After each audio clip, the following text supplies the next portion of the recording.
In the last few years, a number of spelling and grammar checker apps have entered the market. Are they effective at helping you catch spelling and grammar errors, or are they just hype? In this video, I'll be reviewing the popular app ProWritingAid, and I'll show you if it's worth the money.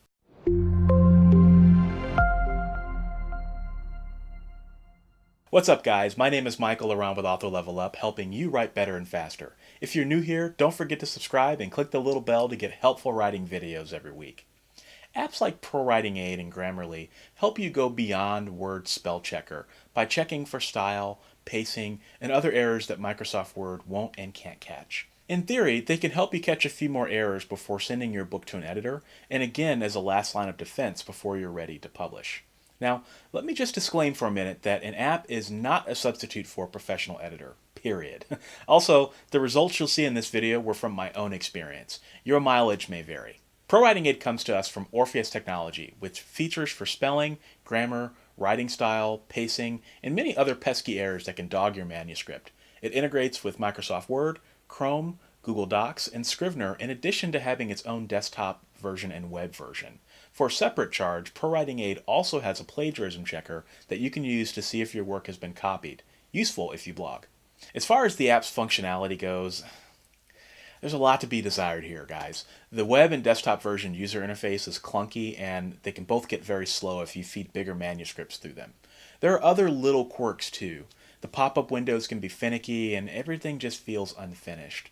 This isn't the worst UI I've seen in recent apps, but it's pretty bad. But that's okay. I care more about the app's accuracy.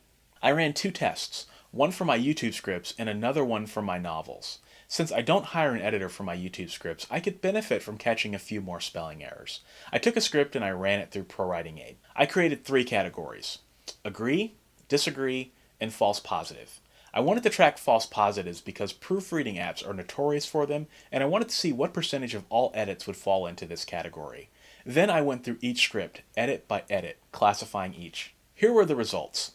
On average, I agreed with 24% of ProWritingAid's recommended edits. I disagreed with 45% of recommended edits. 31% of all recommended edits were false positives, meaning the recommendations made zero sense or applied a rule to the text that was incorrect. At the end of the day, ProWritingAid helped me produce a script that was 24% cleaner than if I did not use it. If I combine that with the number of edits I disagreed with, that gives the app a 69% accuracy rate. So for nonfiction, the results should be solid if you can filter through the false positives. But how does ProWritingAid perform with fiction? I ran a second test. I took the first 10 chapters of one of my recent novels. I found the version of the book that I sent to my copy editor. I ran that through ProWritingAid to see how many edits it could have caught before sending it to my editor. Here's what I found. I agreed with 21% of ProWritingAid's recommendations. I disagreed with 58% of recommendations. 25% were false positives.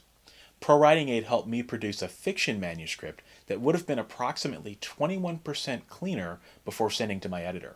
Combine that with the edits that I disagreed with, and we have a 79% accuracy rate, which is pretty good. Those are better results than I expected, honestly, especially when you keep your expectations low and remember that these apps are only checking for basic spelling and grammar errors.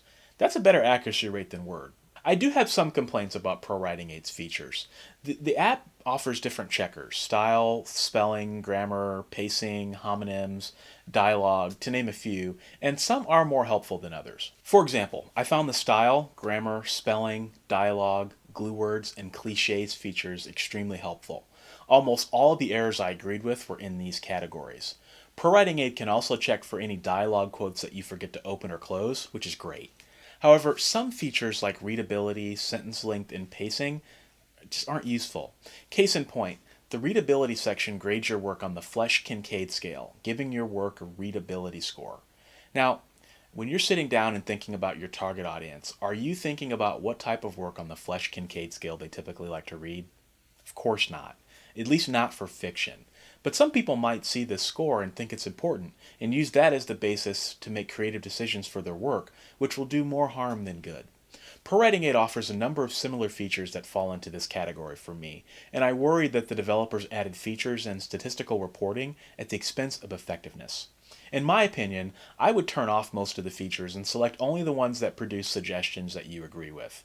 See the video description for features that I would recommend. So while that is a complaint, it is an upside that you at least have the ability to turn them off. What I would like to see with ProWritingAid is a reduction in false positives. Like its competitor Grammarly, it produces a lot of noise. I'd also like to see the app harness the benefits of machine learning and actually get smarter as you use it, and mold itself to your writing style, like an editor would. To me, that feels like the next level of this technology.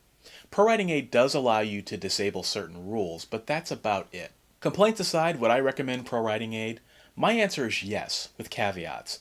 Despite the clunky interface, it can help you if you avoid the false positives and turn off some of the features.